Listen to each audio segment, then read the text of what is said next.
উবাদা ইবনে সামিত রাদিয়াল্লাহু তাআলা আনহু বলেন, রাসূল সাল্লাল্লাহু আলাইহি ওয়াসাল্লাম বলেছেন, মান তারা মিনাল লাইলি, কেউ যদি রাতে উঠে, একটার পরে, দুইটার পরে, তিনটার পরে রাতে উঠে বলে, লা ইলাহা ইল্লাল্লাহু ওয়াহদাহু লা শারীকা লাহু লাহুল মুলকু ওয়া লাহুল হামদু ওয়া হুয়া আলা কুল্লি শাইইন কাদির, সুবহানাল্লাহি ওয়া আলহামদুলিল্লাহি ওয়া লা ইলাহা ইল্লাল্লাহু আল্লাহু আকবার ওয়া লা হাওলা ওয়া লা কুওয়াতা ইল্লা বিল্লাহ সুম্মা দাউস্তুজিবা, এরপরে যদি আমাকে বলে, যা বলবে আমি তা মেনে নিব।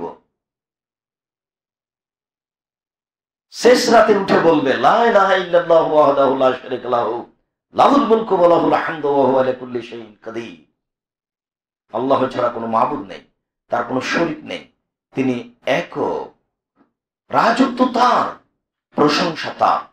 ওয়া সুবহানাল্লাহি ওয়া আলহামদুলিল্লাহি ওয়া লা ইলাহা ইল্লাল্লাহু আল্লাহু আকবার, পবিত্রতা বর্ণনা করি তার, প্রশংসা করি তার, তিনি ছাড়া কোনো মাবুদ নাই, তিনি সবচেয়ে বড়।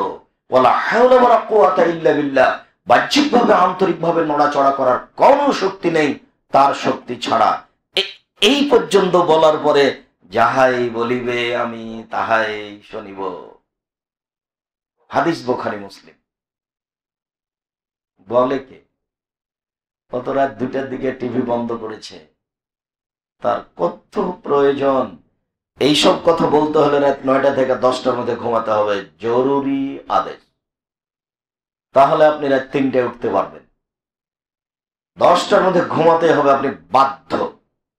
একরাহুল কালাম বাদাল ইশায়ে একরাহুম নাওমা ক্বাবলা আল ইশায়ে, রাসূল সাল্লাল্লাহু আলাইহি সাল্লাম এশার পূর্বে ঘুমানোকে ঘৃণা করতেন, রাসূল সাল্লাল্লাহু আলাইহি সাল্লাম এশার পরে গল্প করাকে ঘৃণা করতেন।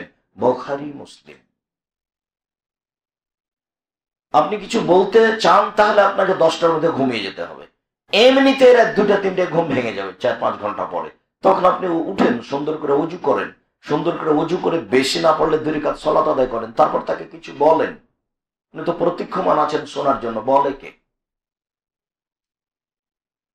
আনাস রাদিয়াল্লাহু তাআলা আনহু বলেন, রাসূল সাল্লাল্লাহু আলাইহি সাল্লাম বলেছেন, ইন্না ফিল লাইলি লাসা, নিশ্চয়ই রাতে একটা সময় রয়েছে।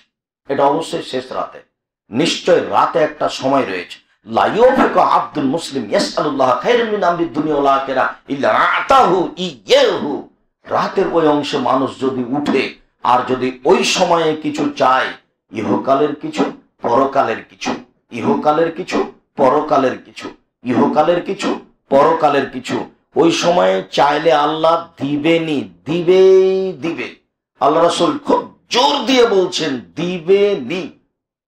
আবু দাউদ, নাসাই, তিরমিজি, ইবনে মাজাহ, বায়াগী, দারিমি, দায়লামি, দারিকুতনি, মুসলিম, সাহিহ ইবনে হিব্বান, ইবনে আওয়ানা, মুসনাদ হাকিম, মুসনাদ বাজার, মুসনাদ আহমদ, মুসনাদ ইয়ালা, যত হাদিস গ্রন্থ আছে সবটা দিয়েছে বুখারী মুসলিম।